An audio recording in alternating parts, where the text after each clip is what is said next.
আপনার যদি কখনো আত্মহত্যা করতে মন চায়, বেঁচে থাকার ইচ্ছে নেই আর, তাহলে এক কাজ করতে পারেন। পকেটে কিছু টাকা নিয়ে কিছুদিনের জন্য হাওয়া হয়ে যান, একদম হাওয়া, যেন কেউ জানতে না পারে। পরিবার, বন্ধু, বান্ধবী, প্রেমিক, প্রেমিকা, কেউ না।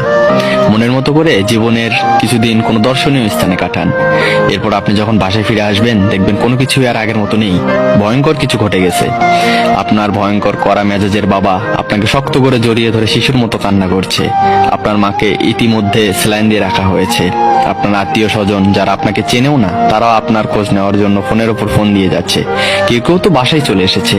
আপনার ভাই বোন আপনাকে শক্ত করে জড়িয়ে ধরে আছে, কোথাও যেতে দিচ্ছে না। যদি আবার কোথাও হারিয়ে যান, বন্ধুরা হঠাৎ কোথা থেকে এসে কলার চেপে ধরে দু চারটা থাপ্পড় দিয়ে বলবে, কিরে কোথায় হারিয়ে গেছিলি হারামজাদা। আপনার পরন শত্রু দেখবেন আপনার খোঁজ নিতে এসে বলবে, কোথায় ছিলেন এতদিন।